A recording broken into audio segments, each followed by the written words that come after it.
حضرت ابن عباس رضی اللہ عنہ کہتے ہیں من کرے من امیر شیئن فلیصبر، جو شخص اپنے امیر میں کچھ غلط بات دیکھے تو اس کو چاہیے اس پر صبر کرے. کیوں صبر کرنے کے لیے کیوں کہا؟ کہ ہر امیر الگ الگ مزاج کا ہوتا ہے. آپ نے جا کے اس کو سمجھایا، وہ برا مان گیا اور آپ کے خلاف وہ کام کر دیا اس نے، یا پھر آپ کو بتانے کا طریقہ آنا چاہیے تاکہ کسی کی اصلاح کے لیے وہ پہلو اختیار کیا جائے. جیسے کہ آئینے میں آدمی اپنی غلطیاں دور کرتا ہے، آئینہ دیکھتے ہیں، آئینہ آپ کی غلطیاں بتا دیتا ہے خاموشی سے، پتہ بھی نہیں چلتا کسی کو، اور آپ اپنی غلطیاں صحیح کر لیتے ہیں آئینے کے ذریعے سے. ایسے ہی جو ہے نا، جو الفاظ ہیں ابو داؤد کے اور طبرانی کبیر کے صحیح سند کے ساتھ، المومن مرآۃ المومن، مومن مومن کا آئینہ ہے. تو لہذا جس طرح یہاں بتایا جا رہا ہے، اس آئینے کے ذریعے سے ہم کسی کی اصلاح کر دیں، اور خاص کر جو آدمی بڑا ہوتا ہے وہاں بڑا ادب ملحوظ رکھنا پڑتا ہے. اگر وہاں ادب ملحوظ نہیں رکھا گیا تو آپ کی بات مانی بھی نہیں جائے گی. آپ موقع ماحول دیکھ کے بات کیجیے تو انشاءاللہ کبھی گڑبڑ نہیں ہوگی، کوئی بات نہیں ہوگی. تو فرمایا اللہ کے نبی صلی اللہ علیہ وسلم نے، جب تم اپنے امیر میں کوئی بات دیکھو جس سے تمہیں کراہت ہو رہی ہے، فلیصبر، اس پر صبر کرو. صحیح مسلم کی حدیث ہے، نقل کر رہے ہیں ام سلمہ رضی اللہ مرفوعاً بیان کرتی ہیں، ستکون عمراء ویعرفون وینکرون، ان قریب عمرہ ہوں گے ایسے کہ وہ تمہیں وہ پہچانیں گے اور وہ کچھ تم ان کو پہچانو گے اور کچھ باتوں کا انکار کرو گے. فمن کریا بریا، جس نے ان کی بری باتوں سے کراہت کی وہ بری ہو گیا. ومن انکرا سلما، اور جس نے انکار کر دیا وہ سلامت ہو گیا. ولکن من رضیا وتابع، لیکن جس نے ان کے غلط کاموں سے راضی ہو گیا اور ان کے ساتھ چل پڑا تو وہ صحیح نہیں ہے. سمجھے نا؟ تو اگر آپ دیکھتے ہیں کہ امیر کوئی غلط کام کر رہا ہے جو قرآن و حدیث میں نہیں ہے تو آپ اس کی اصلاح کے لیے اس کو بتائیں جا کر، اور اگر ایسا نہیں ہے تو پھر آپ کی اصلاح ہو جائے گی. ممکن ہے کہ آپ غلط سمجھ رہے ہو، یا پھر صبر کریں اور صبر کرنے کے بعد آپ کو چھوڑ دیں اس کو، کیونکہ آپ سے نہیں کہا گیا کہ آپ لازم ہے کہ اس کو جا کے بتائیں. کوئی غلط کام دیکھ رہے ہیں تو اس سے صبر کرنے کے لیے کہا گیا ہے، بتانے کے لیے کہا گیا، لیکن پھر بھی آپ جا کے بتا دیں اس کو. چلو ممکن ہے وہ اپنی اصلاح کر لے امیر، کوئی بات نہیں ہے. قالو، صحابہ نے کہا رضی اللہ عنہم، افلا نقاتلہم، تو کیا ہم ان سے جنگ کریں، جنگ نہ کریں ان سے، ہم ایسے لوگ ایسے عمرہ سے؟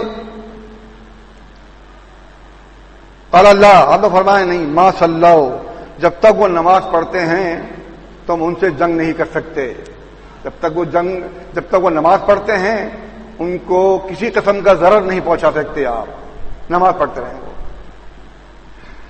ان حدیث عوف بن مالک رضی اللہ عنہ کہتے ہیں کہ اللہ کے نبی صلی اللہ علیہ وسلم فرمایا، قل یا رسول اللہ افلا ننابذهم عند ذلك، ہم نے کہا کہ اللہ کے رسول صلی اللہ علیہ وسلم کیا ہم ان سے اس موقع پر جو ان کی عمارت ہے وہ چھین ڈالیں ان سے ہم؟ قال اللہ، آپ نے فرمایا نہیں، ما اقاموا الصلاۃ، جب تک وہ تم میں نماز قائم رکھیں، جب تک وہ نماز پڑھتے رہیں، نماز قائم رکھیں، آپ ان سے کسی قسم کا کام نہیں کر سکتے. تو پھر روایت ہے بالسیف، وَإِذَا رَأَيْتُم مِّن وَلَاتِكُمْ شَيْئًا تَكْرَهُونَهُ فَاكْرَهُوا عَمَلَهُمْ وَلَا تَنزَوْا يَدًا مِّن طَاعَةٍ. کہتے ہیں جب تم دیکھو اپنے عمرہ کے اندر کوئی ایسی چیز جس کو تم کراہت کرتے ہو تو ان کے عمل سے ضرور کراہت کرو. وَلَا تَنزَوْا يَدًا مِّن طَاعَةٍ، لیکن ان کی اطاعت سے ہاتھ نہیں کھینچ سکتے. آپ اطاعت پھر بھی کرنی ہوگی آپ کو. اگر وہ غلط کام کرتے ہیں آپ مت کرو غلط کام. اگر آپ کو کہتے ہیں تو آپ انکار کر دو، ہم ہی کام نہیں کریں گے. اور اگر ایسا نہیں ہے ہمارے ہاں، آپ دیکھتے ہیں آج تقریباً مجھے 15 سال ہو گئے امیر بنے ہوئے، کبھی آپ نے دیکھا کسی غلط کام کا حکم دیا ہو، کوئی غلط کام کسی کو بتایا ہو، کسی جماعت کے آدمی سے کہا ہو کچھ ثبوت پیش کرے؟ کچھ نہیں ملے گا آپ کو. تو لہذا ابھی وہ دور نہیں آیا جو یہاں بتایا جا رہا ہے. ممکن ہے آگے ایسا دور آئے کہ ایسے عمرہ ہوں کہ جو اپنی بات منوائیں گے اور دین کے اوپر سے کچھ ڈال دیں گے. ابھی وہ موقع نہیں ہے، لیکن بہرحال اس سے یہ ضرور پتہ چلتا ہے کہ ہمیں صبر کرنا چاہیے اور صبر سے کام لیتے ہوئے ہر کام کی اصلاح کی جائے. تو فرمایا فلیصبر علیہ، فإنه من خرج من السلطان شبرا فمات میتۃ جاہلیۃ، کیونکہ اگر وہ صبر نہیں کرے گا تو کیا ہوگا؟ فإنه من خرج من السلطان، جو بھی آدمی امیر کی اطاعت سے ایک بالش نکل گیا، مات میتۃ جاہلیۃ، تو وہ جہالت کی موت مر جائے گا۔ یہ بڑی خطرناک حدیث ہے اگر آپ دیکھا جائے کہ امیر کی اطاعت سے شبرن ایک بالش نکل جائے، ایک بالش دور ہو جائے، تو وہ اگر مر گیا اسی حالت میں تو اس کی جہالت کی موت ہوگی۔ یہ بہت خطرناک الفاظ ہیں۔ یہی وجہ ہے کہ آپ نے فرمایا کہ فلیصبر، اس پر صبر کر جاؤ تم تو بہتر ہے۔ اگر تم نے صبر نہیں کیا، ان کو جا کے بتایا اور بات بحث و مباحثے میں پڑ گئی اور بات تنازع میں پڑ گئی، وہ امیر آپ کے خلاف کارروائی کر دے، بہت کچھ ہو سکتا ہے۔ تو اس سے بہتر یہ کہ تم صبر کرو، اور میں سمجھتا ہوں کہ موقع محل دیکھ کے اس سے بتایا جائے۔ اگر واقعی کوئی غلط کام ہو رہا ہے، اول تو ہم سمجھتے ہیں کہ جماعت تو کوئی ایسی بات نہیں ہے، الحمدللہ اللہ تعالیٰ کا احسان ہے، لیکن پھر بھی ہم انسان ہیں، غلطی کر سکتے ہیں، تو اس کو آپ اچھے طریقے سے بتا دیں۔ سمعت ابن عباس رضی اللہ عنہ عن النبی صلی اللہ علیہ وسلم قال من رأى من امیر شیء یکرہہ فلیصبر علیہ، فرمایا اللہ کے رسول صلی اللہ علیہ وسلم نے، من رأى من امیر، جو آدمی اپنے امیر میں کچھ دیکھے، یکرہہ جس سے اس کو کراہت ہوتی ہے، فلیصبر علیہ اس سے صبر کرے، فإنہ من فارق الجماعۃ شبرا، تو جس نے جماعت کو بالش برابر چھوڑ دیا، فمات الا مات میتۃ جاہلیۃ، اور مر گیا تو اس کی موت جہالت کی موت ہوگی۔ پہلی حدیث میں لفظ ہے سلطان یعنی امیر، اور دوسری حدیث میں ہے جماعت، یعنی کہ امیر اور جماعت لازم ملزوم ہیں۔ وہاں کہا جو آدمی امیر کی اطاعت سے ایک بالش نکل گیا، اور یہاں پر کہا جو جماعت کو بالش برابر چھوڑ دے۔ معلوم یہ ہو کہ امیر اور جماعت لازم ملزوم ہیں، دونوں سے مل کے رہنا ہے، نہ جماعت سے باہر نکلنا ہے نہ امیر کی اطاعت سے باہر جانا ہے۔ یہ بھی بڑی عجیب بات ہے کہ جو لوگ جماعت چھوڑ دیتے ہیں ان کے پاس کوئی دلیل نہیں ہے، ان کو یہ خیال نہیں آتا، ہم ہر جگہ دلیل مانگتے ہیں، یہاں بھی دلیل دیتے ہیں ہمیں لا کر کہ ہاں جو جی دلیل موجود ہے، نہیں ہے دلیل۔ اور استدلال طور پہ کسی کام کو آپ لے لیں، استدلالی طور پر، استدلال میں غلطی بھی ہو سکتی ہے۔ جو بات بتائی ہے حدیث کے اندر وہ بڑی واضح ہے، کسی بھی امیر کو ہٹانے کے لیے کھلا کفر چاہیے۔ کھلا کفر کیا ہے کہ جو وہ نماز چھوڑ دے، یا بتائیں نا ما اقاموا الصلاۃ ما صلوا، دو لوگ جملے میں آئے صحیح مسلم صحیح بخاری کے اندر کہ جب وہ نماز پڑھتے رہیں تو ان کی کسی بات سے بھی آپ جھگڑا نہیں کر سکتے، صبر کیجئے، اور جب وہ نماز چھوڑ دیں ان کو ہٹا دو، اور اگر نماز پڑھتے پھر تو بات ہی ختم ہو گئی۔ تو معلوم ہو کھلا کفر کیا ہے، وہ نماز ہے۔ تو جب امیر نماز چھوڑ دے تو اس کو ہٹا دو، وہ امیر لاؤ جو نمازی یا پرہیزگار ہو۔ جماعت سے آپ باہر نہیں جا سکتے، اگر ایسا ہو گیا ہے جماعت کے اندر تو امیر کو ہٹانا ہوگا، نہ کہ آپ جماعت چھوڑ کے باہر نکل جائیں، ایسا نہیں ہے۔ تو لہذا معلوم یہ ہوا کہ جماعت چھوڑنے کا کسی حال میں ذکر نہیں ہے۔ جو لوگ جماعت چھوڑ گئے انہوں نے ایک نئی قسم کی چیز نکال دی، نئی قسم کی بدعت نکال دی کہ جماعت چھوڑ کے چلے گئے، یہ غلط ہے بالکل، اور ایسے لوگوں کا کوئی ٹھکانہ نہیں ہے۔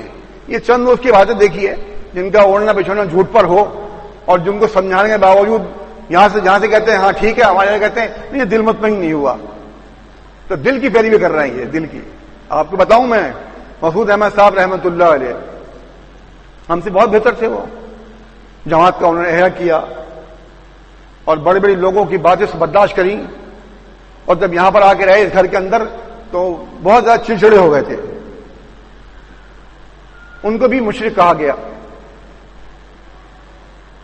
مشرک کہنے والے 5 آدمی تھے اس زمانے میں، لوگ چھوٹے تھے، جمعے میں 25-30 آدمی ہوا کرتے تھے جمعے کے دن۔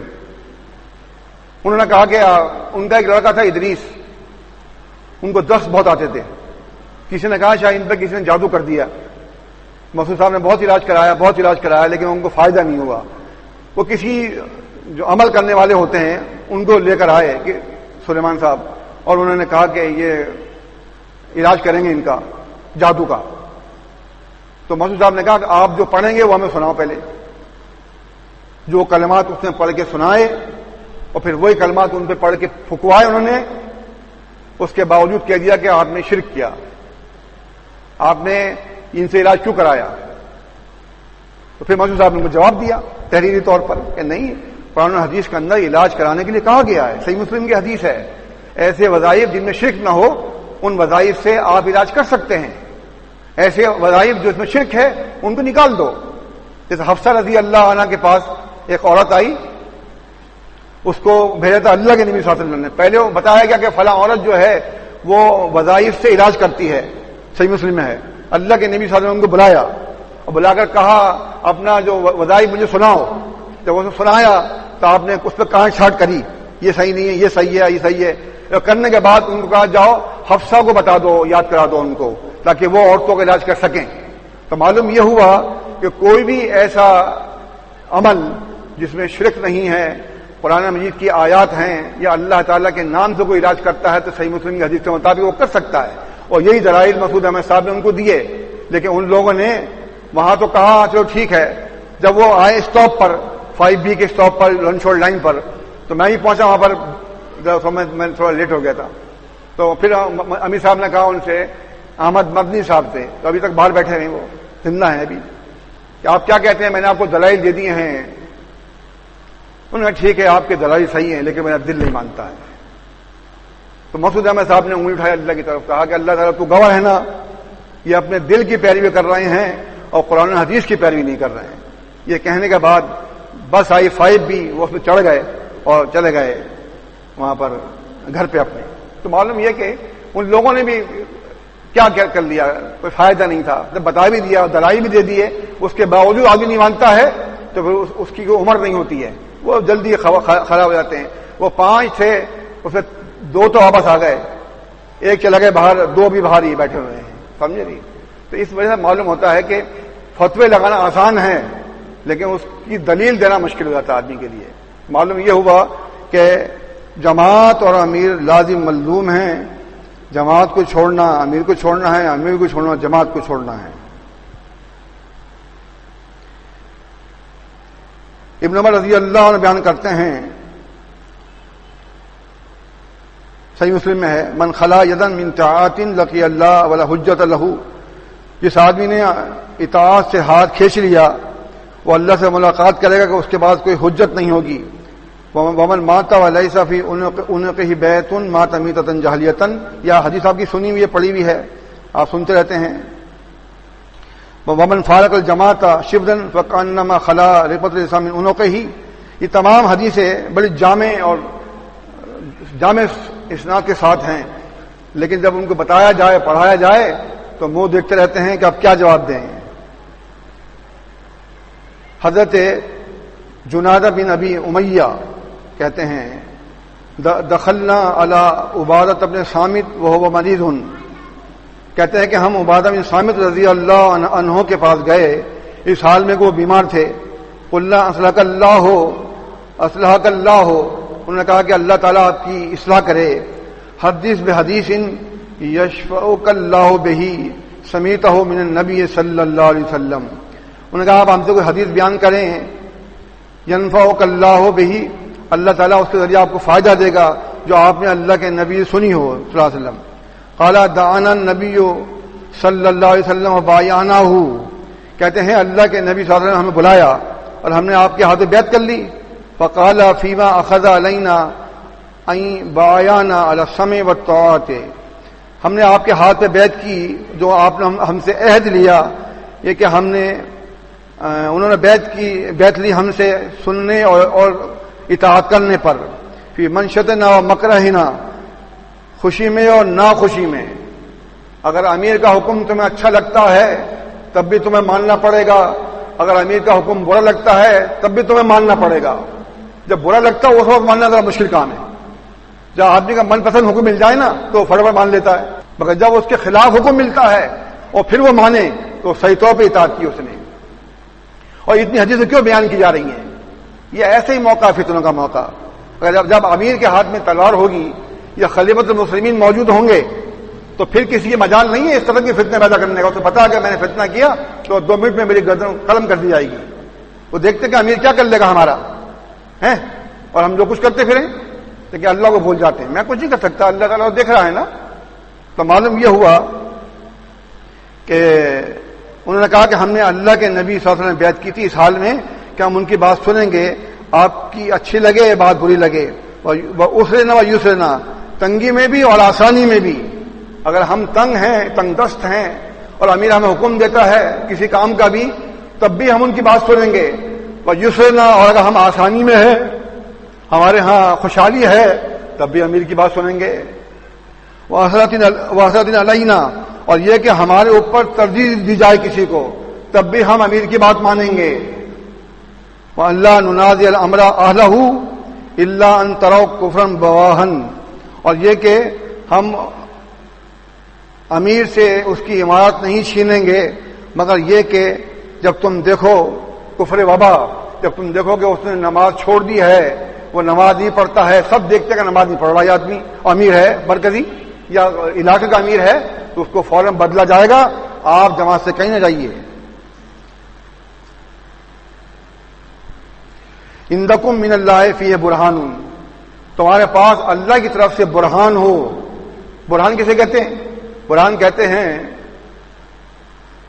اس دلیل کو کہ جو آدمی، لغت میں دیکھیں گے آپ کہ ایک آدمی بیمار پڑ گیا، یہ لغت میں المنجد وغیرہ میں دیکھیں گے آپ لکھا ہوا ہے برہان کا مقصد، اس کے معنی ہیں. ایک آدمی بیمار پڑ گیا، دبلا ہو گیا، بالکل سب نے دیکھا یار دبلا ہو گیا، بیچارہ بیمار ہے. پھر اس کو صحت ملی، اور صحت ملنے کے بعد وہ تندرست ہو گیا، سب نے دیکھا ہاں یہ تندرست ہو گیا. یہ برہان ہے کہ سب ماننا ہے اس بات کو. یہ نہیں کہ کسی کے نزدیک صحیح اور کسی کے نزدیک غلط، 10 آدمی کچھ کہتے ہیں، 100 آدمی کچھ کہتے ہیں، نہیں، سب یکساں طور پہ کہیں گے کہ ہاں یہ بات ہے، بالکل صحت مند ہو گیا ہے یا یہ بالکل بیمار تھا، تو بات بنتی ہے، ورنہ بات نہیں بنے گی. یہی برہان ہے. حضرت اسید بن حضیر رضی اللہ عنہ کہتے ہیں ان رجلا اتى النبي صلی اللہ علیہ وسلم فقال یا رسول اللہ استعملت فلانا ولم تستعملنی.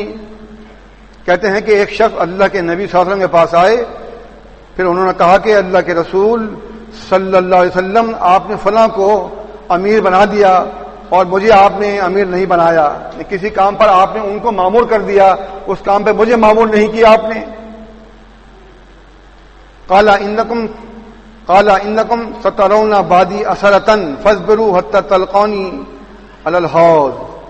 فرمایا اللہ کے نبی صلی اللہ علیہ وسلم نے کہ تم ان قریب دیکھو گے میرے بعد کہ تم پر ترجیح دی جا رہی ہے، تم سمجھتے ہو کہ یہ عہدہ مجھے ملنا چاہیے تھا مگر امیر نے عہدہ کسی اور کو دے دیا، تو اس موقع میں کیا کرو گے؟ صبر کرنا. فاصبروا، یہاں تک کہ تم مجھ سے حوض کوثر ملاقات کر لو، صبر کر کے مر جاؤ.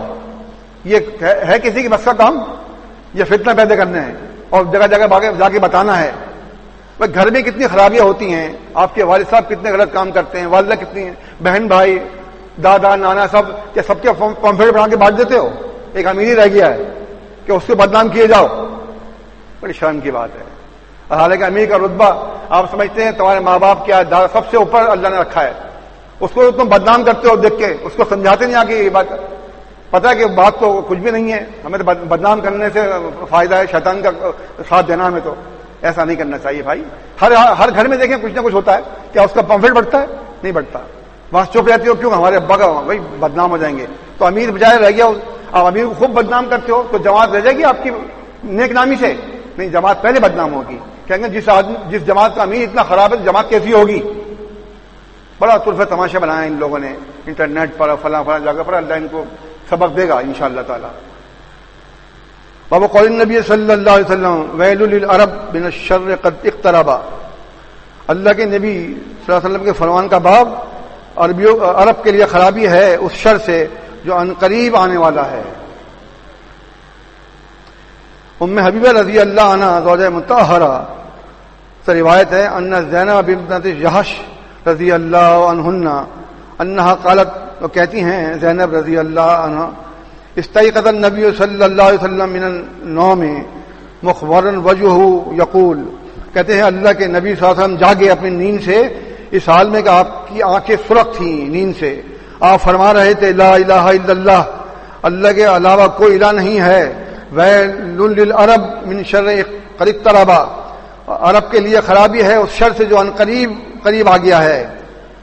وفتح اليوم من ردم یاجوج و ماجوج مثل هذه، اور آج جو ہے یاجوج ماجوج نے اس کے مثل اس میں سوراخ کر دیا.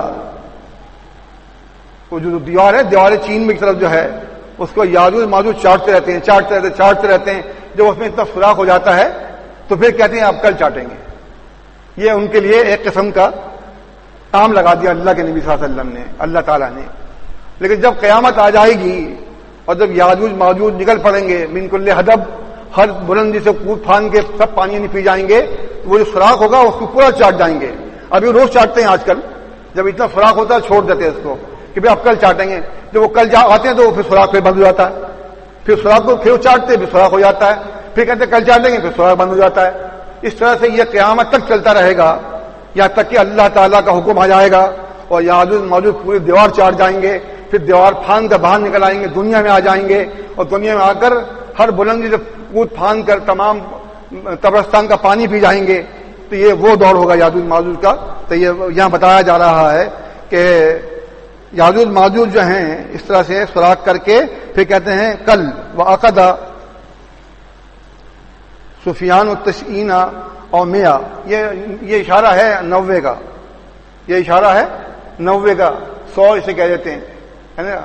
اور یہ ہے 53 کا اشارہ، یہ 53 ہے، 90 یہ ہے. یہ اشارے ہیں جو وہاں پر عرب میں چلتے ہیں، تو وہ بتا رہا جا رہا ہے یہاں پر.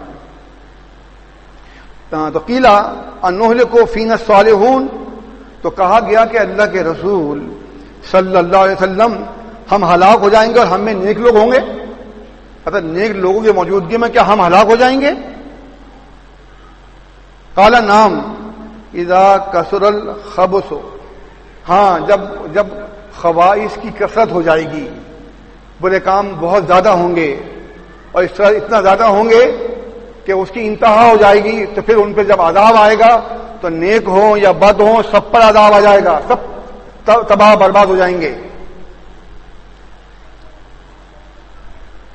لیکن آگے اس میں آئے گا، آگے صحیح بخاری میں ہے، پھر ہم علی نیاتہم، پھر ان کو کھڑا کیا جائے گا ان کی نیتوں پر کہ ان کے دل میں کیا تھا، پھر ان کا حساب و کتاب ہوگا. لیکن جب اللہ کا عذاب آئے گا تو نیک لوگوں کو الگ نہیں کیا جائے گا، نیک لوگ ہوں یا برے لوگ ہوں سب کو ساتھ تباہ کیا جائے گا. پھر بعد میں جب ان کو کھڑا کیا جائے گا تو ان کی نیات پر، ان کے اعمال پر کہ انہوں نے عمل اچھے کیے ہیں برے کیے ہیں، تو نیک لوگ الگ ہو جائیں گے اور بد لوگ الگ ہو جائیں گے.